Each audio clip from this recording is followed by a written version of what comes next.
Bismillahirrahmanirrahim. Assalamualaikum warahmatullahi wabarakatuh. Innal hamdalillahi nahmaduhu wa nasta'inuhu wa nastaghfiruh wa na'udzu billahi min shururi anfusina sayyiati a'malina.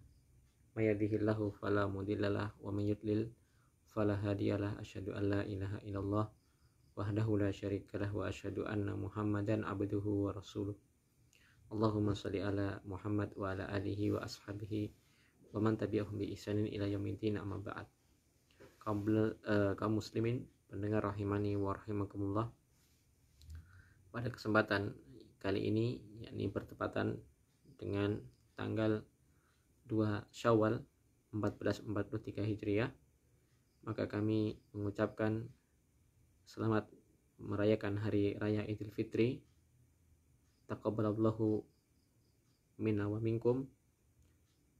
Semoga Allah menerima dari amalan-amalan kita selama di bulan Ramadan, dan semoga Allah memberikan keistiqomahan dalam ketakwaan dan amalan-amalan soleh. Setelah selesai dari Ramadan, maka kita akan membaca kembali dari kitab yang insya Allah kita baca secara rutin, kitab Riyadhus Shalihin. Dan saya pribadi sangat menganjurkan setiap kita, selain memperbanyak membaca Al-Quran, hendaknya juga membaca kitab hadis. Ya, saya anjurkan untuk membaca kitab ini, yakni kitab Riyadhus Shalihin. Ya. Baik Anda yang sudah bisa berbahasa Arab ataupun yang belum bisa berbahasa Arab, maka kalau yang belum, silahkan membaca dari terjemah, ya. Karena kitab ini sudah banyak diterjemahkan dalam bahasa Indonesia. Dan nanti bisa dibaca juga syarah, ya, dari penjelasan hadis ini. Insya Allah sudah juga ada yang menerjemahkan dari syarah atau mungkin taklik faidah dari hadis-hadis yang termuat dalam kitab Riyadhus Shalihin ini. Masih melanjutkan dalam bab kesabaran, ya, bab as-sabr. Hadis nomor 45. Wa an Abi Hurairah radhiyallahu anhu anna Rasulullah sallallahu alaihi wasallam qala laisa syadidu bisur'ah innama syadidu alladhi yamliku nafsahu indal ghadabi, muttafaqun alaihi. Dari sahabat Abu Hurairah radhiyallahu taala anhu, bahwasanya Rasulullah sallallahu alaihi wasallam pernah bersabda, bukanlah seseorang yang dikatakan kuat ialah orang yang pandai bergulat, yakni jago dalam berduel. Mengapa Nabi mengatakan bukan orang yang pandai berduel atau perang atau mungkin gulat? Dikarenakan kebanyakan manusia mendefinisikan makna kuat ialah kuat secara fisik. Dia kalau berperang atau mungkin duel pasti menang. Kebanyakan manusia menilainya seperti itu. Tapi kata Nabi, bukanlah orang yang kuat itu bukan yang pandai bergulat atau selalu menang berduel fisik. Innamas syadidu, ya, akan tetapi, ya, sesungguhnya yang orang yang dikatakan orang yang kuat ialah yang mampu menahan dirinya, mampu mengontrol dirinya ketika marah. Hadis muttafaqun alaih.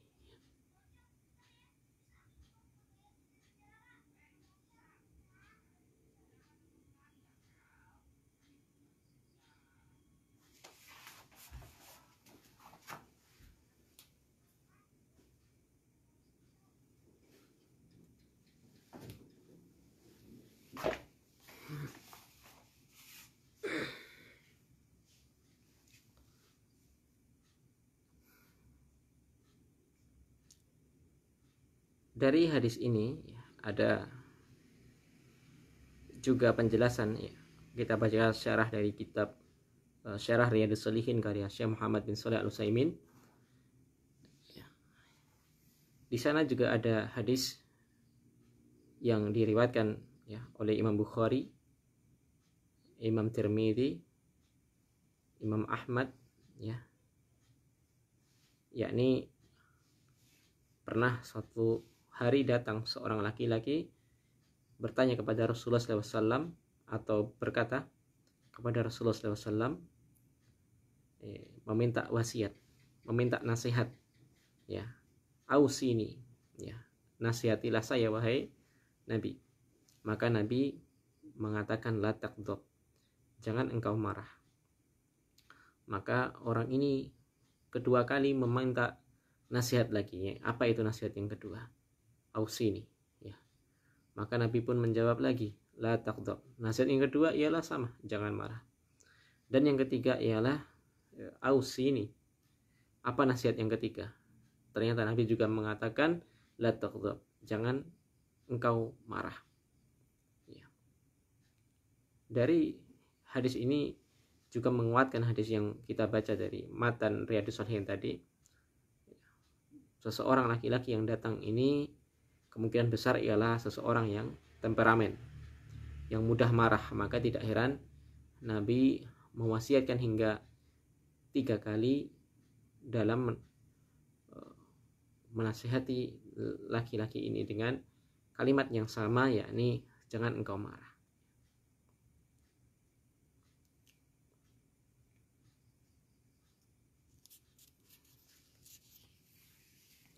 Dan dari hadis ini Syekh Muhammad bin Shalih Al-Utsaimin mengatakan juga seseorang yang bisa menahan jiwanya tatkala ia marah, inilah yang dinamakan seseorang yang kuat secara hakikat. Seseorang yang kuat secara hakikat, ya. Bukan hanya seseorang yang dimaksud seseorang yang pandai bergulat, pandai berduel, ya, mampu mengalahkan si A si B, bukan dalam fisik, tidak, akan tetapi al-qawiyyu hakikatan, ya, makna kuat secara hakikat ialah orang yang mampu mengontrol dirinya, menahan amarahnya ketika ia marah.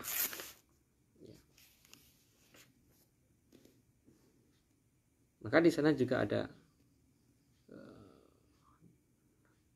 peringatan atau keterangan dari para ulama bahwasanya seseorang hakim itu tidak boleh mengadili dalam suatu urusan sengketa tatkala ia marah. Kenapa? Tatkala seseorang hakim itu marah, maka tidak bisa nanti memutuskan secara adil, ya. Kita baca hadis berikutnya. Wa an Sulaiman ibni Surat, dari sahabat Sulaiman bin Surat radhiyallahu anhu qala, ya, radhiyallahu anhu, beliau mengatakan kuntu jalisan ma'an Nabi sallallahu alaihi wasallam wa rajulani yashtabani, ya. Suatu ketika, ya, kami pernah duduk bersama Nabi Muhammad SAW dan ada dua orang laki-laki yang saling mencela, ya. Wa ahaduhuma qad marra wajhuhu, salah satu dari keduanya itu memerah wajahnya, artinya sedang marah, ya. Wan tafakhat audajuhu, dan membesar urat lehernya, ini artinya orang ini benar-benar marah, ya. Faqala Rasulullah sallallahu alaihi wasallam, maka dipastikan dua orang ini sedang bertengkar, saling mencela, saling mengumpat. Maka Rasulullah SAW pun bersabda, ini la'alamu kalimatan law qalaha la dhahaba anhu ma yajidu, ya. Sungguh aku mengetahui suatu kalimat yang seandainya kalimat itu dikatakan, ya, seandainya dia mengatakan kalimat tersebut, pasti akan pergi apa yang mereka dapati, yakni dari emosi, dari kemarahan. Lauqala, seandainya ia mengatakan, kalimatnya ialah a'udzubillahi minasyaitonir rajim, ya, aku berlindung. Ini merupakan kalimat i'tasama, yakni menggantungkan keinginan kita, menggantungkan penyerahan diri kita kepada Allah Subhanahu wa taala, ya, memasrahkan, meminta tolong hanya kepada Allah saja, ya, menyandarkan diri kita, ya, tatkala kita marah tentunya. Apa? Yakni minasyaitonir rajim. Ya. Aku berlindung kepada Allah dari godaan setan yang terkutuk. Kenapa dari setan yang terkutuk? Karena marah itu asalnya ialah hembusan-hembusan yang ditiupkan oleh setan yang mengalir di darah kita. Ya. Lanjut hadisnya, dhahaba minhu ma yajidu. Tatkala seseorang seandainya mengatakan kalimat a'udzubillahi minasyaitonirrajim tatkala marah, maka dhahaba minhu ma yajidu. Ya, akan pergi darinya apa yang ia dapati, yakni dari rasa amarah tadi. Faqalu lahu, maka dikatakan, ya, faqalu, maka mereka mengatakan kepadanya, ya, ya, inna Nabi sallallahu alaihi wasallam qala, ya,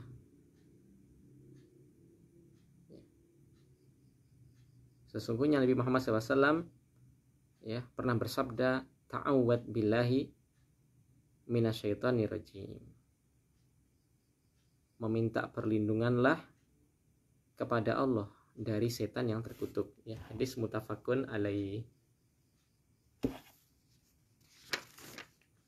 Dari hadis ini, ya, kita bacakan syarah dari Syekh Muhammad bin Shalih Al-Utsaimin.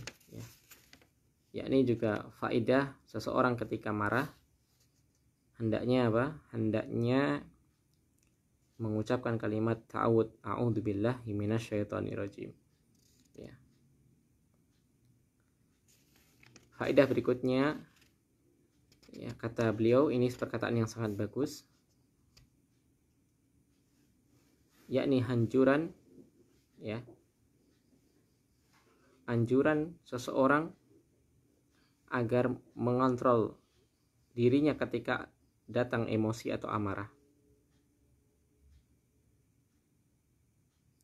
Jangan ia meluapkan rasa marahnya, tapi hendaknya ia tekan. Kenapa? Karena apabila ia meluapkan amarahnya, maka akan datanglah penyesalan. Ya. Betapa banyak, kata beliau, seseorang yang marah, kemudian ia menceraikan istrinya. Ya. Kemudian ia marah lagi, ya, hingga talak 3.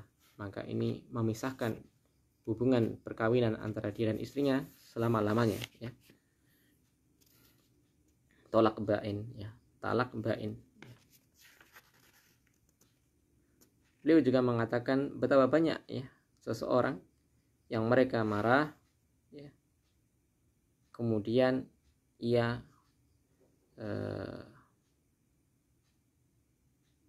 membuang hartanya.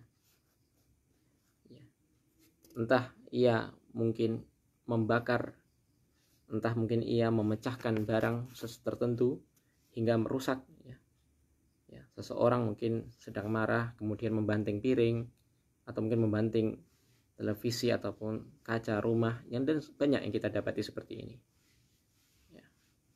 Bahkan sebagian, ya, tatkala ia bertengkar dengan istri atau dengan suaminya, ia melempar benda-benda yang ia dapati di hadapannya dalam rangka melampiaskan emosinya. Ya. Juga disebutkan, kata beliau, kita ada didapati seseorang yang marah terhadap anaknya, jengkel terhadap anaknya, sampai ia memukul anaknya dengan keras, yang bisa jadi anak tersebut hingga meninggal dunia. Demikian pula ada orang yang marah kepada istrinya, ya, kemudian ia memukul dengan pukulan yang menimbulkan luka ataupun yang selainnya yang memudaratkan. Dan ini banyak terjadi, terkhusus tatkala mereka tidak mampu mengontrol emosinya. Ya.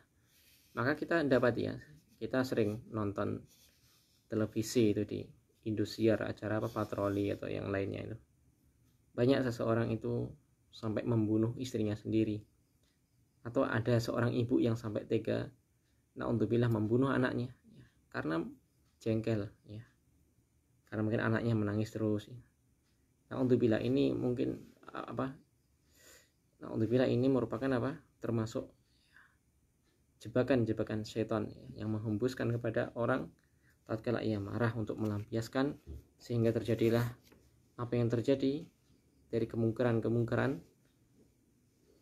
sehingga menimbulkan banyak kemudaratan, entah terkait dengan harta ataupun jiwa.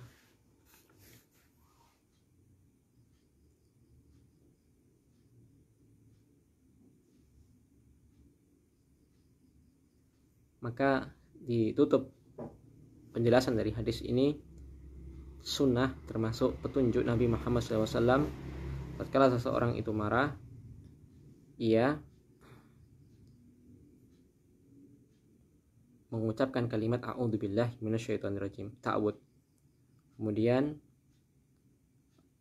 disunahkan pula seseorang itu berwudu, karena dengan berwudu itu seseorang bisa memusnahkan rasa marah tadi. Juga apabila seseorang itu marah dalam keadaan ia berdiri, hendaknya ia kemudian duduk. Apabila ia marah dalam keadaan duduk, hendaknya ia berbaring.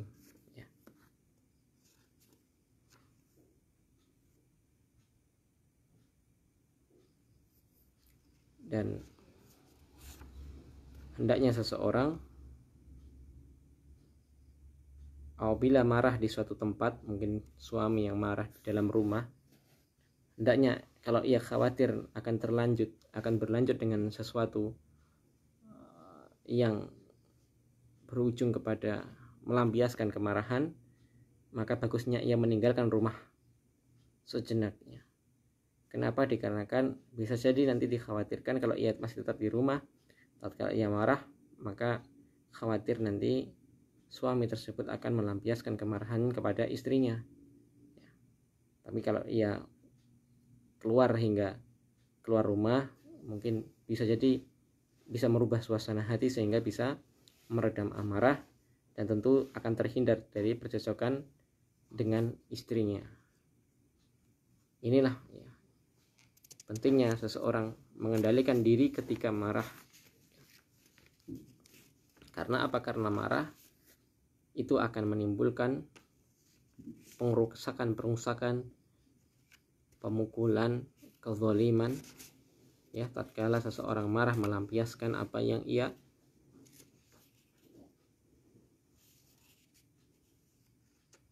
jengkel terhadap hal tersebut.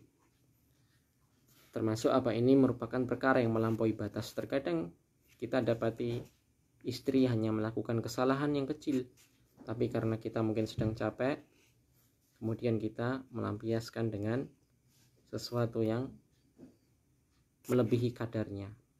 Maka ini zalim. Sesuatu yang melampaui kadarnya, maka ini bisa terjadi kezaliman. Mungkin hanya sekedar anak itu menghilangkan uang 10.000 atau 20.000, kemudian kita memukul anak hingga na'udzubillah mungkin ada sampai anak itu patah tulang. Maka ini merupakan sesuatu yang melebihi dari batas kewajaran, dan ini termasuk kezaliman kita kepada anak. Dan masih banyak contoh-contoh yang kita dapati. Tentu sebenarnya nasihat ini kami tujukan kepada kami pribadi dan juga secara umum kepada kaum muslimin. Ini memang perkara yang berat. Mengontrol emosi itu perkara yang berat, namun ini perlu dilatih, dan kita senantiasa menggunakan petunjuk Nabi Muhammad SAW tatkala ada beberapa permasalahan, khususnya dalam bab ini kita telah membaca tentang bahaya dari sifat melampiaskan amarah. Demikian yang bisa kita sampaikan pada kesempatan kali ini. Wassallallahu ala nabiyyina Muhammadin wa ala alihi washabbihi wasallam. Subhanakallahumma wa bihamdika asyhadu an la ilaha illa anta astaghfiruka wa atubu ilaik. Assalamualaikum warahmatullahi wabarakatuh.